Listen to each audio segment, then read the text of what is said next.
Well, if you have listened for a long time, something's already a little different at the beginning of this episode. But welcome to the Restoration Group podcast, where we're sometimes silly, but we're always serious about investing in Oklahoma City leaders who desire to integrate their work into their Christian faith. I am your host, Clay Steves, and today keep enjoying that music because I am joined by my dear friend, Matt Stansberry, who is the artist in the background of what we're listening to right now. Do you like having your own music in the background when you're coming into a recording or a moment? It feels great. Yeah? Why not? I love it. Matt is a purpose-led leader committed to creative excellence. He is passionate about building community, social good, and utilizing his gifts and resources in branding, creative marketing, music, hence the music and entertainment, to support people making a difference. When Matt isn't creating, he's spending time with his wife, Mandy, and their 3 daughters in Edmond, Oklahoma. Welcome, Matty Ice, to the podcast. Thanks, Clay. Happy to be here. I've really been looking forward to this. Yeah, me as well, brother. Me as well. I've been listening to the music to get myself amped up. And Merce, I even texted you that the other day. Yeah. Getting in 5th gear. Getting in 5th gear. Getting into 5th. One of the two, right? Okay, tell us, and our listeners, tell us about Nominee, your role there, and your journey to Nominee. Yeah. So... Nominee design branding studio based here in Oklahoma City. Yep. And started that. It's like very much like a lot of entrepreneurial journeys where, you start it in the back room of your house, that kind of thing. But I'll take one more step kind of back. Before that, I was a creative director at an agency called Saxum. Okay. And that started my career there. Worked there for the first 6, almost 7 years of my career at Saxum. When I left to really focus a lot on music. Okay. So when I first started Nominee, it was my freelance business because I already had my name on some music stuff. And so rather than like Stansberry graphic design or whatever, I was like, I came up with this idea of Nominee. And I liked the idea that it represented what I thought was in the music industry, like best in class. You may not win the award, but if you're nominated, usually you don't argue too much about those. You're like, those are the ones that we're really rooting for. So that was kind of the idea for the name. And I didn't know that. That's a lot awesome. of people don't know that. So it really kind of had its roots in that. And then, so started serving like creative, did creative services for like artists, bands, record labels. Yeah. And then I was adjuncting at ACM, the music school, adjunct professor. Okay. It's ACM at UCO. It's the music school, part of UCO. Okay. And it was like teaching guitar lessons. It was like all these things. Like I just was like, I really want to immerse myself in music. And so it was super fun. And early on got some really lucky breaks with some management companies and got to work with either bands before they're big or work on smaller projects for really big bands. Okay. So it was a really fun kind of time period. But as you can see, if you look at what we're doing now, it's really evolved into really brand specific. So instead of just creative services, we really got dialed into brand and work more across industries at this point. We do have some focus areas. Yeah. Placemaking is one of them. What does that mean? What does placemaking mean? Yeah. So like you see it a lot at the city level. It makes sense. So like Scissortail Park. Yeah. Okay. That's placemaking. Right. We're working right now currently with Will Rogers World Airport doing a brand exercise with them and reevaluating that. That's placemaking if you do it really well. Okay. But it's so development. So working with developers or municipalities is kind of like the sweet spot there. Yeah. Another area is innovative education. Okay. So people that have really fresh ideas around how they want to. So it's usually it's like a nonprofit or for-profit, not like a school system per se. Okay. And then the other areas around food and beverage. So we do a lot of work in that space. Okay. So yeah. What are some specific projects around Oklahoma City, right? Because that's our audience, Oklahoma City listener or leaders who desire to integrate their work and their faith. What are some projects around town that if someone doesn't know Nominee, but would be like, oh, that is the work that you guys have done? Yeah. So the first one comes to mind, and this was in 2016, 17. We started on this project, the Jones Assembly. Oh yeah. That's one that was, I think that's one where people maybe first have heard of us in this market. It's like, oh, you guys did that project. And that kind of had helped us get our foot in the door in other kinds of projects. Yeah. Same group we worked with did Spark at Scissortail Park. the burger the joint burger there. joint right there. The north side of it. So worked on that. Not too long ago, about a year ago, worked on Maps 4. Okay. So Maps 4 is the residents of Oklahoma City, do a penny tax, and then we have all these funds to do the park and all those things. So worked on that. Currently working with the airport. Those are kind of a few of them. What are some of the product ones? I'm just trying to think. Do you have any other product ones that you guys have done? Those are all placemaking, aren't they? Even the ones you described for me. Yeah. Those are all more. Yes, more like on the food and beverage or product side. Are there any? Are they not Oklahoma City based? Yeah, they're not Oklahoma City based as much. Yeah, but we have, if you look at some of the coffee shops and things we've done some real like packaging design. Okay. So Stella Nova, we did like a packaging line for them. Very cool. There's a few of that, but mostly the food and beverage like packaging, like the CPG stuff is more national stuff. You say CPG. I don't know what's CPG. Consumer packaged goods. Okay, there you go. Thanks. Okay, so inside baseball terms. I forget. Dude, the other day I was at a meeting and I used like 2 or 3 acronyms, and somebody at the meeting, well, actually it wasn't a meeting. We were on a front porch, like at a debrief after an event, and he raised his hand. It was Tyler Green. Well done, Tyler. And Tyler was like, stop with the acronyms. I don't know what you guys are talking about. And I was like, oh, that's really a good point. Because it does make tribe making. Like it can be like tribal language, common language, but then all of a sudden it can be an exclusive thing. So thanks for consumer product packaged goods, consumer packaged goods, CPG, inside baseball. Okay, let's talk about the faith element. Let's shift to that piece. And because that's been a common denominator for you and I that we've really enjoyed as we've started working together on a project and getting to know each other more. When did you begin with your personal, like your own faith journey, beginning to have that, let's say, collide with, intersect with, influence, integrate with your work? Yeah, or complete takeover. Or it could be a complete invasion. Yeah, that's a great way to say it. I was just trying to like gradually see it. Okay, so then talk to me about that story. Yeah, it's been more of that for me, honestly. Okay. I love it. And it's so, but it's relatively pretty new for me, like the last 4 years or so. So in 2019, and it's a little fuzzy. I can give you some very specific moments, and I will, but there's some fuzziness around. I don't know when I started the journey of like really pursuing Jesus in the way that I like am now. I think that's so good to share though, because I think that will encourage people. Is that sometimes it's like it is like it's clear and I know it, and at the same time there isn't like it was on June 12th this day, to where it begins to overtake. Yeah, it just was this curiosity, and I started I remember I was listening to this Kingdom Driven Entrepreneurs podcast, and I was like, oh, that's interesting, and so just started like thinking things. But here's the thing: I've been raised as a Christian my entire life, but I really didn't have a relationship with the Lord. Like, just being honest, I just didn't. I didn't know if that was a possibility. It was more like I was going to church, I was trying to be a good person, and it, to be honest, for me was maybe a little more legalistic, and not really deeper than that. And for whatever reason, I started doing this soul searching, but here's what's interesting. In the summer of 2019, I remember driving down Broadway Extension. Come on now. And I during this time, and since I've been 16 and driving, would speed. If somebody's behind me, I would want to speed up because I want to accommodate them. So I'm just being honest about my personality type. I didn't want to pick people out. So I would, I was zipping past people, totally was, and I would come stressed out from work and stuff, right? So that was just to give you a little backstory, that was like, I would abuse all the laws. And that was the norm. Tons of tickets. Okay. Yeah, that's just how I was. And I'm driving on the highway and I'm going, God, give me something big. I really want something big. I just remember just over and over just going like, God, I just feel like I'm not playing a big enough game. Like, but you can do that for me. And this is the first moment. And it's interesting because people will ask like, did you hear God's voice like thundering or whatever? I was like, no. But it's the first time that I knew it wasn't my voice. As soon as I was driving, I said, give me something big. And he goes, go the speed limit. And I remember out loud going like, whoa, what's this about?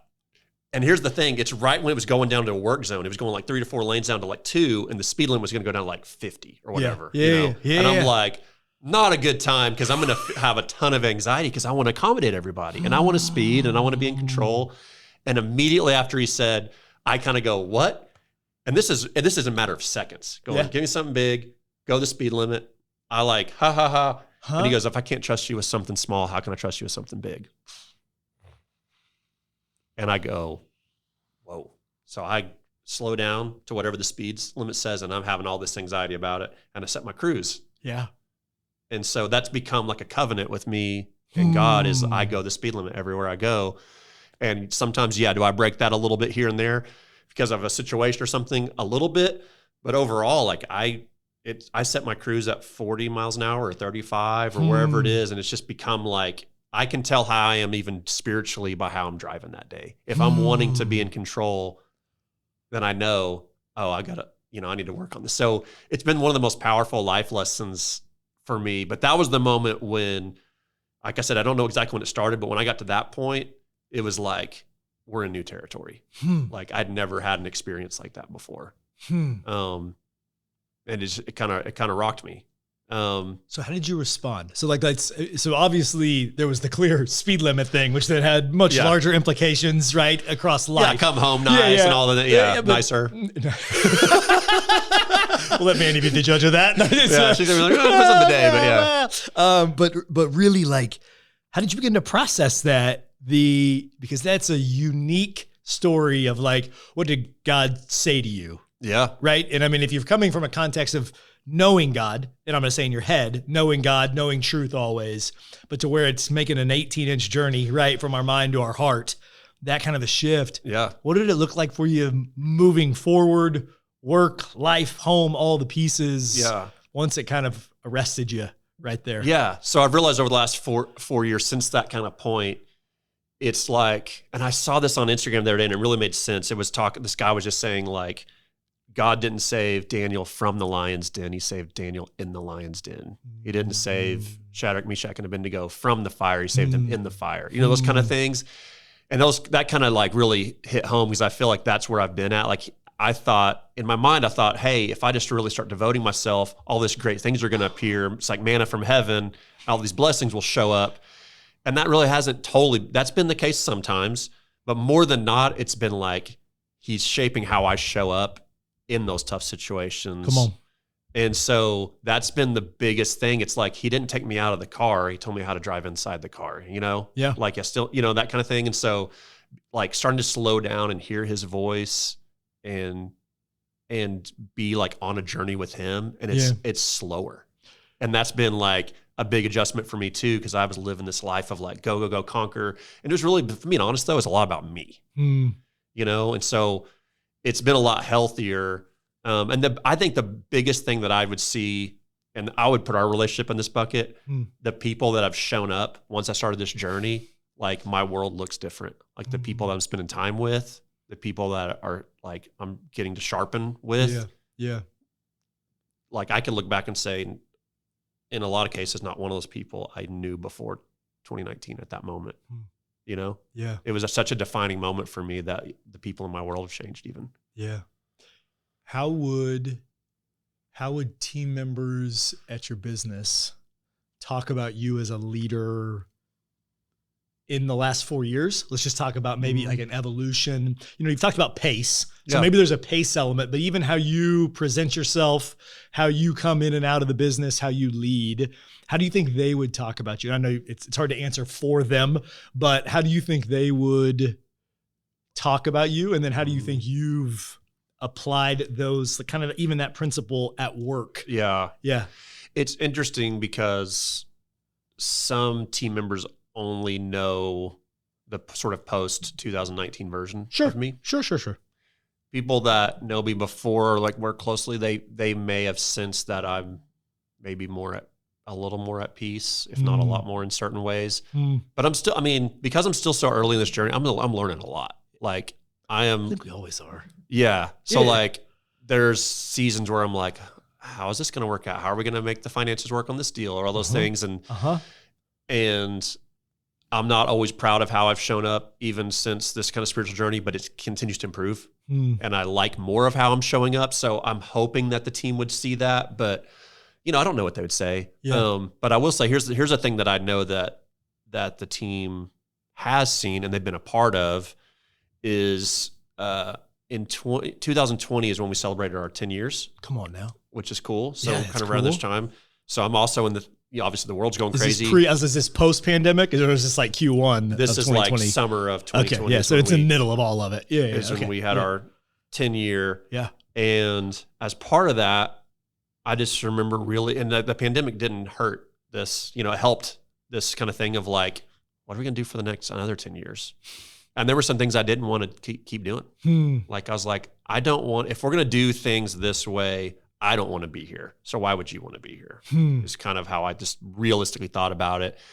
And during that time I was, thinking about obviously faith and like where we could do things that maybe benefited the community. And so I just, talked with our leadership team, and we put out like a questionnaire to the team and just wanted to ask what they cared about. But we had very specific questions.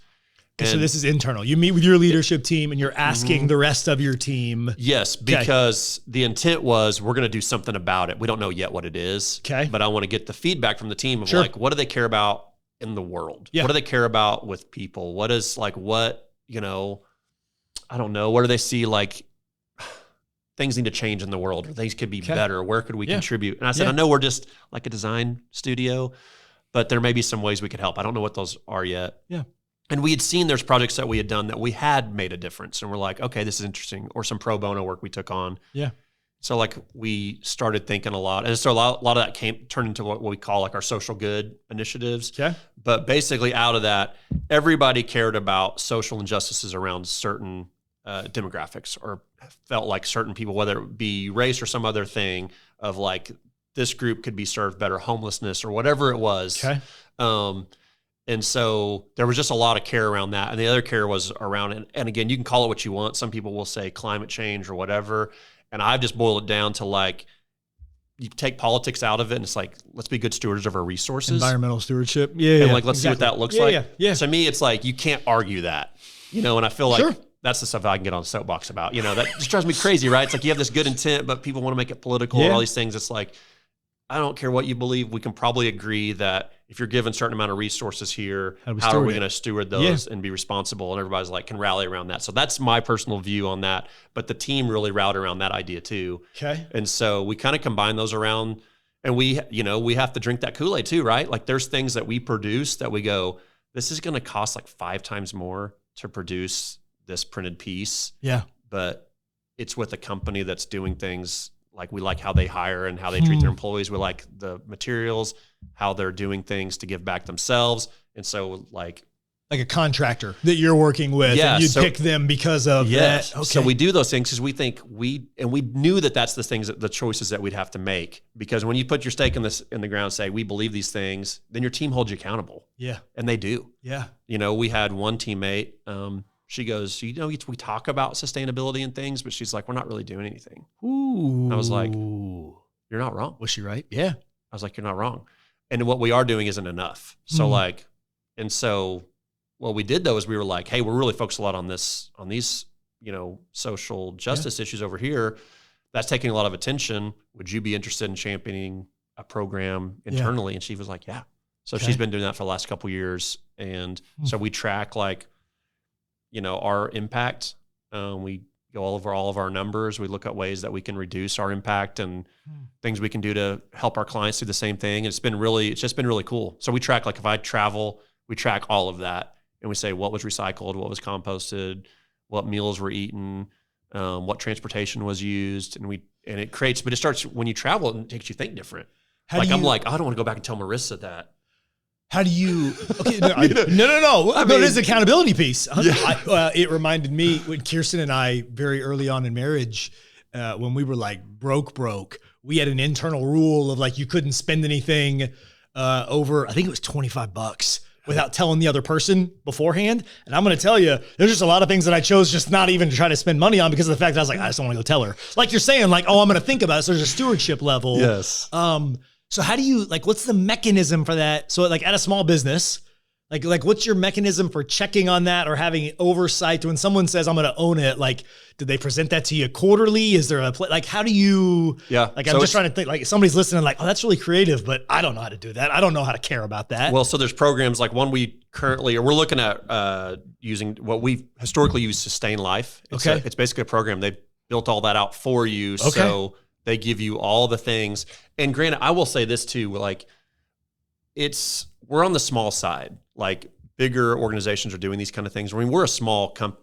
agency to be, but we just thought when you say small agency, will you just define what that is? Because like somebody listening might think that they're small because they're one person.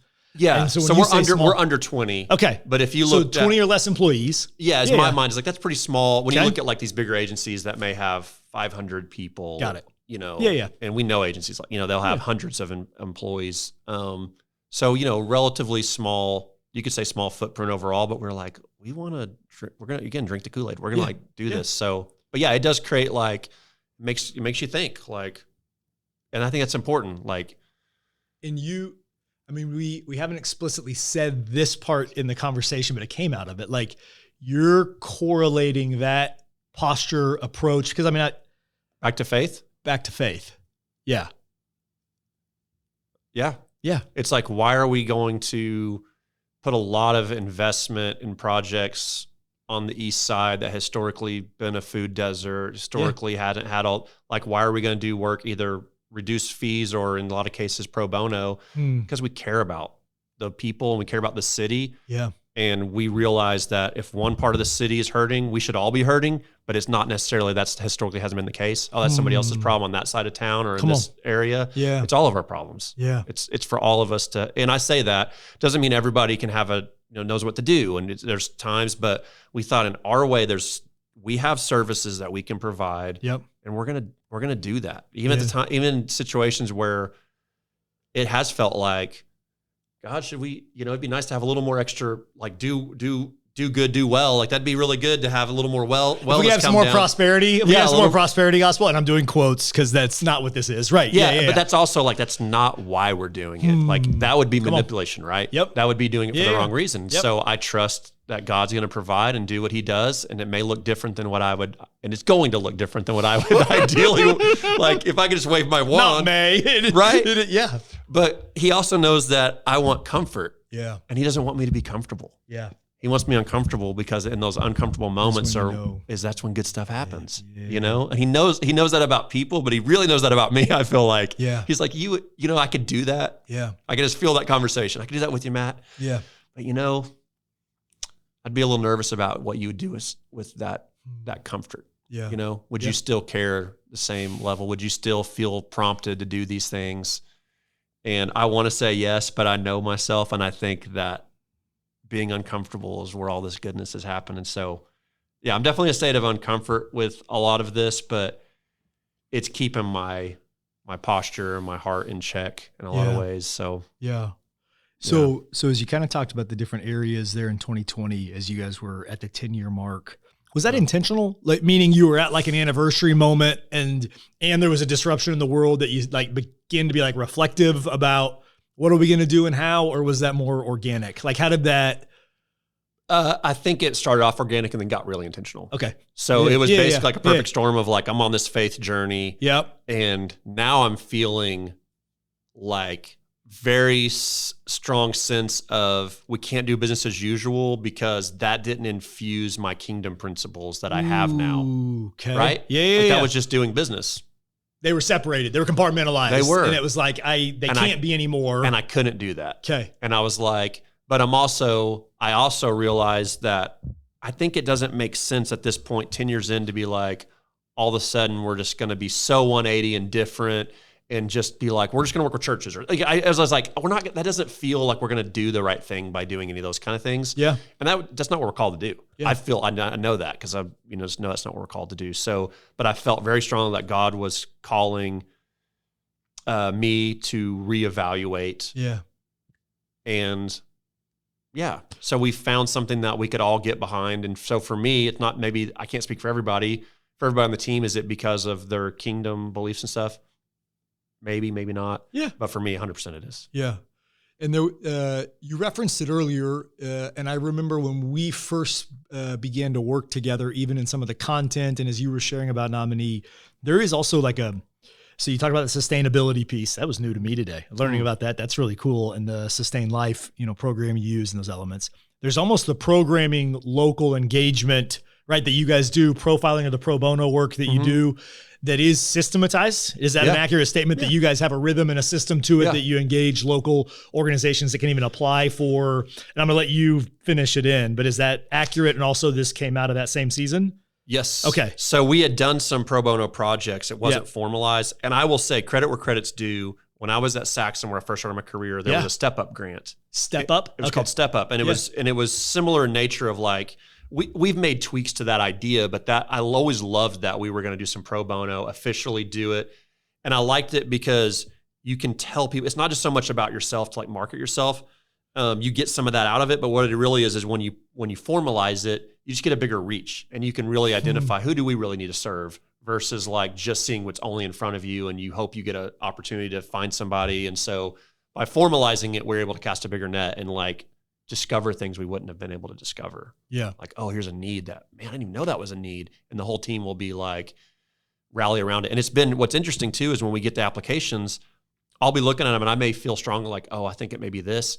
And I don't think I've been right yet. Like as we've done interviews with, and as we get into it, it always ends up being a surprise. Interesting. And it's always really good. Like a good surprise. It's like, oh, okay. And it's really like, this is where the team wants to serve. This is where everybody's heart's at. And like, I want to, just want to be a part of that. And you guys do one a year with that program or formally? Formally. Yeah. Yeah. And I was talking about the formal systematized of it.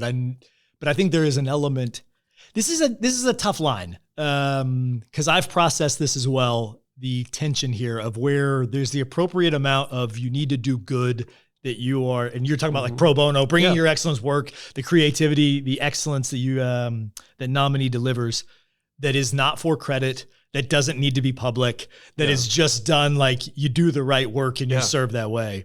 And then there's also, how do you bring into healthy balancing the element that's public, the element that is known, because I think we need to be able to do both. Because sometimes the sharing of the good encourages and challenges others who also profess faith or whatever to be like, you know what, that's a great idea and I'd love to do it. And if you never shared what you did, someone else couldn't get the idea, take it forward. I don't know. But and I battle with that a little bit, right? Because you're like, it's like, should this be done in secret? Should this, those kind of things. And at the end of the day, I think jury's still out on how we do it long, right? Because that could be like, we could have a change of heart and like do it a little different. But where we're at right now, we've seen a lot of benefits from not being necessarily loud, but being out there with it.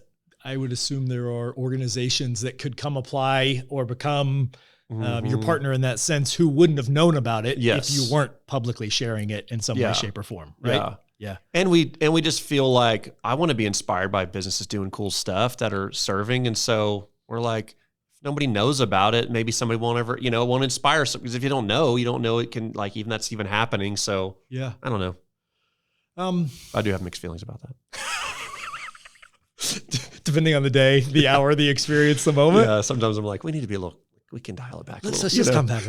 I think that's the leadership journey, right? Yeah. Okay. So, none of this is in the notes, so now we're just going to riff. Yeah, we're going to riff. We're going to riff. Let's do it.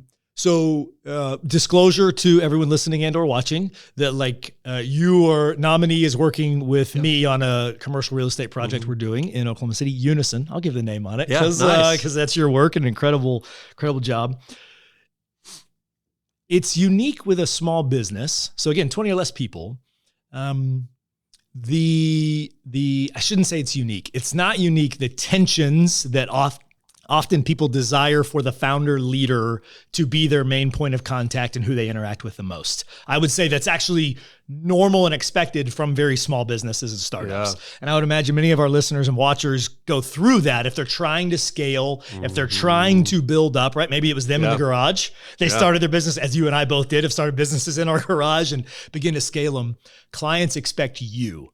I can say, and I mean every bit of this is a compliment, that on the project, you were there for the very first meeting with me that was kind of like closing the deal and et cetera. And since then, you've had little to no active engagement and involvement in our project. Yeah. And not I never felt I couldn't call you on the phone. Right. I know I could have texted or called you at any point I wanted to. Yeah. I never felt the need to. Because of how A, excellent your team members were, and B, how excellent their work was, and their customer engagement and their service and all those pieces. Like I never felt the need to do that. Yeah. Talk to me about your journey as a leader to empowering your team members and kind of in that tension of being the founder, being the face. I mean, you know what I mean? Yeah. Towards the scale that you're creating now, even with a small business, because you've said that like 4 or 5 times, we're small, even in the agency space. Yeah. Talk to me about that journey as a leader, and shout out to Scott, Risa, everybody, Caitlin. Yeah. You guys are all rock stars. Totally. Love you all. I said that's the answer right there is them. But I will say this first, though, because I really believe this. I think some entrepreneurs aren't being completely honest with themselves in saying that they want that, but they're unwilling to let go of anything. I'm being honest. I mean, stay there. Okay. Stay there for a minute. Keep going. I'm excited. I was there at one point. Let's make somebody uncomfortable. I don't know who it is, but it might be me, but let's make them uncomfortable. Or are they not being honest with themselves? You know what about? I mean? Well, people will say, people love the idea of like, I want to scale and do all these things, but they are unwilling to compromise. And it takes compromise because people are going to do it different than you. And hopefully they do it better, but it's going to be different regardless. And I think there's some small businesses that have dialed it in so tight around them that they love the idea of help, but then at the back end of that, they will say, wasn't a good fit. And if you really unpack it, they didn't do it exactly how you would have done it. You're going to be stuck there. And I've experienced that myself. So how did you toggle your way through that? How did you navigate through that transition? You're still navigating it. Well, okay. But what has been helpful for you? Yeah. What has worked for you in the process? And I think different leaders have different styles, but I mean, first of all, just getting people that are really good. And I think part of it, and this is the other thing I think sometimes as entrepreneurs, we want to be the smartest and the best in the room. And I actually feel like that is not to our benefit. You know, that may be to our ego's benefit. Sure makes me feel good. Sure makes me like me. But my thought is like, I love, like you mentioned Scott, right? Yeah. Scott is so much better at what he does than I could ever be. Yeah. But also I've done some of that job, right? So if I held onto it too tightly and didn't just create space, and it's like, I actually feel like, and this sounds wild and it feels risky, but like it's that you have to allow space. Yeah. Like, and be willing to go, you know, and I don't always do this well because sometimes I feel like I should be more involved in certain areas because I was too quick to let go at this season of my career. Sure. But giving space to fail. Yeah. Giving space for not to be, if you believe in people, you know, if you really believe in them. Yeah. And I think, and this is another thing I said, and there's different agency models. There is an agency model that would be, I could have 100 people and I'm still the person you want in the room. Yeah. That's a real thing. I've seen agencies do that. They build around a personality. Yeah. Nothing wrong with that at all. It's just a model. That's a choice. That's a model. Yeah. It's a choice. And that's something you want. I just knew early on I didn't want that. Like, I just really didn't. And I really want it to be something like, and this is something I've even thought about, and I haven't said this a lot to my team because it can come across maybe wrong, but it's something I even literally was thinking in the car before I got in here, was like, I think I need to be more intentional with saying why I want this to work without me. Like, in theory, like everything. Yeah. Because it's better. Like, it's as simple as that. Yeah. It's not because I want to be just like, and I feel like maybe it's my people pleasing. I want them to think that I care. And by showing up and putting a lot of effort in, they know I got their back. But I think there's other wiser ways for me to, so that's where I'm currently at, is working through. So like I said, I'm still working through that. Yeah. There's areas that I'm still feeling like I'm unwilling to let go, or I want to come in and save the day. Yeah. I enjoy doing that. And it makes me feel like I have a reason to be here. But if I'm being really honest, I think Nominee, the best version of Nominee, is a lot less me, even than where we're at now. And I know that. It's not like that's not a humble brag. That's a fact. Because I've seen it already. The proof's in the pudding, you know? Like, every time I can step back, provide a vision and provide an atmosphere for the team to like work and hopefully thrive, they're happier. So talk to a leader who hears that and is like, okay, great. Like, I want that, but I'm observing in myself that I keep inserting myself. My team's frustrated, or talk about a specific way. Like what do you do with yourself if you're no longer, okay. This is a good step. Okay. It's getting somebody that you believe in, that you know has some potential. And when it comes to the big day of presenting, and everybody's thinking it's going to be you, and you're like, I'd like you to make that presentation. Okay.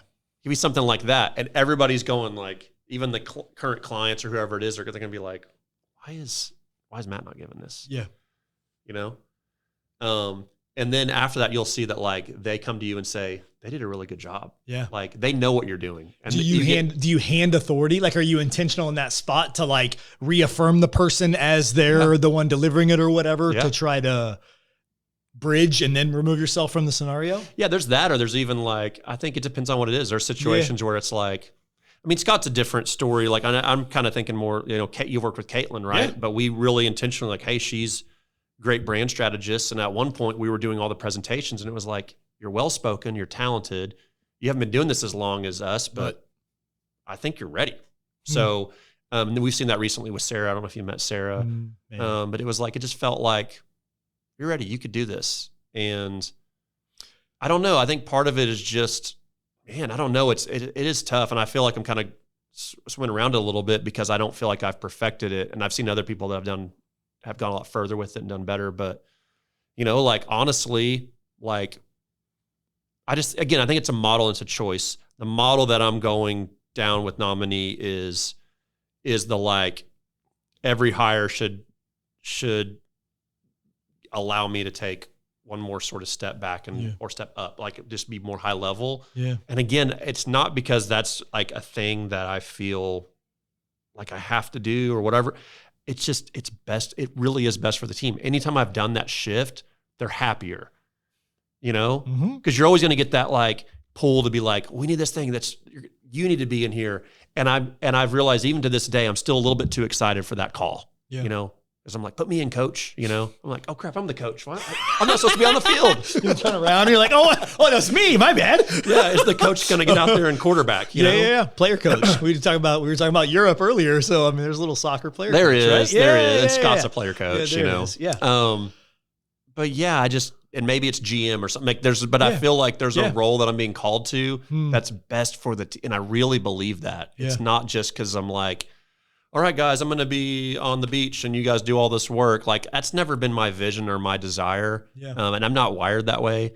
But that's been my fear is that the team will see me as being, making the money off their backs or something like that is just something. I'm just being vulnerable now, but that's that. And I think, you know, and I'm saying that because I think maybe somebody else listening may have that same issue. Yeah. Well, if I pull back, they're going to see it as I don't care or I'm not trying as hard. And I'm like, there's always plenty of things to do. Yeah. You know, there's always ways to take your time. So it just might be different. I think that's one of my leaders, as we were processing this through with Jared Allen, who's one of my partners at one of our businesses, Habakkuk. Actually, old classmate of yours, and you know, Jay. Talking about quarterback. Talking about quarterback. He was our high school quarterback. He was an NFL quarterback. That's exactly right, Jay. But what our leader and coach was saying to us was, you're still going to put points on the board. You're just going to have a different role in putting them on the board. And it was a really because it's not what you just have to do is begin to learn and be comfortable that you still add value. It's just you're going to add it in a different way, in a different mechanism. And so being able to actually stop doing it the same way you always have was a really helpful framework. Like, you still get points on the board. Yeah. You're just going to help put them on the board a different way. I love that. Yeah, it was really good. And I was going to ask, do you sense this at all with like when you are do you bring any element of chaos to projects? Yeah. You do? Okay, I do too. Yeah, me. Oh yeah, me. You're asking that, like me personally? Yeah. Oh yeah, I bring chaos in. Yeah. I'm a disruptive force. Yes. And so it's like, be careful what you ask for, right? You bet. Like if it's like, hey, we want your help on this. And it's like, you're also likely in your seat, I'm in the similar seat, you're going to bring a level of chaos that people go like, why do we ask you to this party? Well, I think I'm the, I've learned I'm the, I can't like, where's Waldo? If you give me this big mess to like, I have to go find one thing, I'm not very good at that. If you bring me in and want me to just look over something with you, I can real quick find the flaw in it. Like I can find the Persian flaw in the rug. And so I get asked a lot less and less. And it actually served me well early in my career when I was in medical device, because you have to go through hundreds and hundreds, up to thousands of small instruments in preparation for surgery. It was a wonderful gift because I can look at a set and this is missing and I can instantly see what's missing. So I think I trained myself. Wow. Well, now they bring me in and I'm like, oh yeah, this is missing and that's messed up. And they're like, well, I didn't want you to come in and tell me the two things that are wrong. And so, yeah, it's what do you ask? But then also when you learn that, you can bring it in and be like, hey, you know what? We're stuck. Matt, can you come in and just poke the bear, bring a little chaos because right now we're stuck or we can't get out of our own way. Yeah. That's the best and highest use. Yeah, I like the way you said that. Huh. Someone else said it to me, so just No, stealing from them. But I like that. Yeah. Like being really intentional, knowing that if they bring you in, even the teams knowing why. Yes. Yeah. Versus being like regretful that they asked you back. You know what? I changed my mind. Get out of this conversation, Clay. Yes. Okay. So, Mandy, let's talk about music. Let's talk about the romance. Do it. Let's talk about the romance, which was, the music at the very beginning, which was a version of a song that I've grown to love. That brings me good juice, and I love it. Which of your songs is your favorite to perform that you've written over the years, and why? Yeah. So it's a song called Run Around. Run Around. Okay. All right. And the reason, so this has a really funny story. So we, in the group, we have two female, and I say they're background singers, but they're really not. They're like complimentary, yeah, because they're just powerhouse singers. So they are. I don't even know how to exactly talk about them. They're just so good. So Myra and Shonda, and we did the first record together, had played a couple dates. This was on the second album. We hadn't even played that many shows, still didn't know each other super well, hadn't toured a bunch yet. And I bring them, like, I had this idea for the song of like, I kind of want them to like talk to each other. And I'm like, I don't know how they're going to feel about that. So like, I have like this, either a napkin or a scratch piece of paper. I write out like, something like this is what I'm thinking. And I'm writing this thing out, And so I go, they're like, she wants to talk to each other. I was like, yeah. And I kind of think it's something like this, but like, can you guys rewrite it with how you guys would talk? And they kind of looked at, looked at each other, looked at me, and they go, "You're serious?" And I was like, "Yeah, this is the idea." I was like, "This is the idea." Yeah, I think so. And no joke, they like read down what I wrote almost verbatim. Like that ends up being the part of the song. Really? So yes, and I'm like, well, that's not what I was planning. Like, I wanted you to rewrite it. You rewrite it, and they didn't. They just kind of read it down. So whatever I wrote, evidently, I guess, worked well enough for them. But live, it's one of those moments where the song's kind of chill, but no matter how big of a venue or whatever, it's like all eyes are on them and being like, what are they? Because you don't see a lot of that, like this whole little banter back and forth, and the song just kind of feels good. So I'd always just look forward to that part, because I'm always like, people who know it's coming are excited about it, or they don't know it's coming, and they're going to be like, that was awesome. That's fun. I'm going to go listen to it now. Super fun, yeah. I love it. Because you've been playing music a whole life. Long time. Not to call you old, but because we're the same That's age. Fine. But, you talked about your faith like the 4 years ago beginning to overtake all elements of your life. How has it done that for you, even in the creative and music process, as you think about music and play, and even the same songs you maybe written before or new stuff you're writing? How has that begun to integrate there? Yeah, it's interesting. Like, it's become a little more overt. Like, I've written songs, which I hadn't really historically, like, or I really haven't, like, organically. I've been asked to write some stuff, like, in faith-based kind of stuff, but I've written some stuff that's like very like overtly. But even some of the stuff, like if I actually sat down and talked to somebody about the lyrics, they'd be like, "Oh, that's like about the Holy Spirit," and you're like, "Yeah, but it sounds like a rock song," like yes, like or whatever. So it's really cool. It just shows up in different ways, because it's interesting when it's like, it's not that's all I can talk about, but almost sometimes I feel like that's all I can talk about. Yeah, I don't know anything else. Yeah, like I used to have all these other things in the world that I cared a lot about, and now I'm like, I have a hard time talking about them. I don't care about as much. They've been put in a new bucket, So not that I can't talk about them. But yeah, so it shows up everywhere, maybe in little different ways, but yeah. I heard there was a Paul Tripp quote about that somewhere, but he just talked about, I have no knowledge or wisdom besides the grace and gospel of Jesus Christ.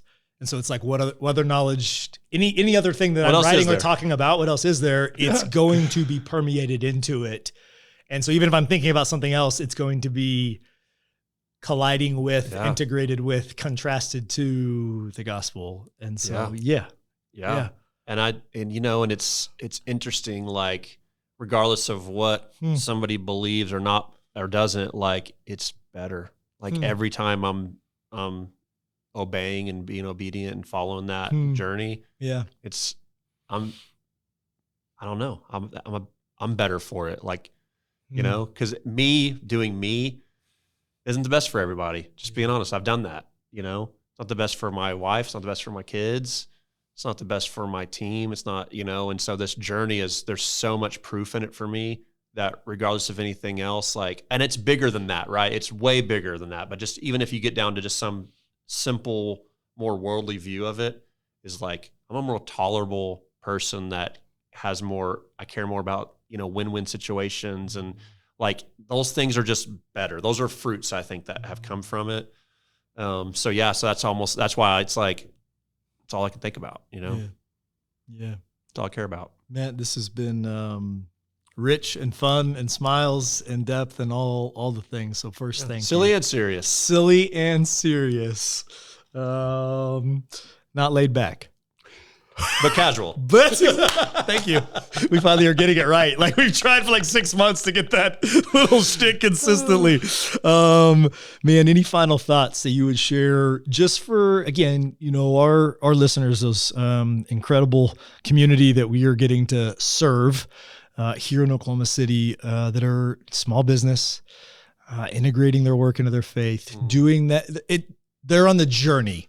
And I appreciate that you've articulated that numerous times, because often you come on as a guest and it's like, talk as an authority, and you can speak as an authority on the journey. Yes. You know what I mean? Like not a destination, Correct. But on the, like, I am attempting this with the best resource I have and knowledge and humility now. Yeah. What would you say to them just on the journey? How would you encourage them as a final thought? If you're further on the journey, I'd love to meet you. Because I need, you know, more people that can help me along the journey. If you feel like you're new on the journey or considering the journey, it's like, just take that next step, whatever that is, in obedience. It'll be there and it'll be guided. And sometimes you don't know till maybe you look back, but don't give up. Don't, you know, I don't know. It's so interesting. Everybody's journey is so unique. But I think it's just do what the next thing is calling you to do, and don't get so worried about trying to change everything all at once. Even if it's what seems not as spiritual as follow the speed limit. Bingo. Right? Yep. Because if it's all integrated, God will use even things like that to then begin to permeate through all of life. Yeah. He'll Right? start small so that he can do something big. There it is. Matt, thank you, man. Yeah. This has been rich. Appreciate it. To all of our listeners and viewers, thank you for tuning in today. And until next week, choose life. Thank you for tuning in. To find out more about how Restoration Group can serve you or your business, click the link in the show notes below or go to restorationgroup.co.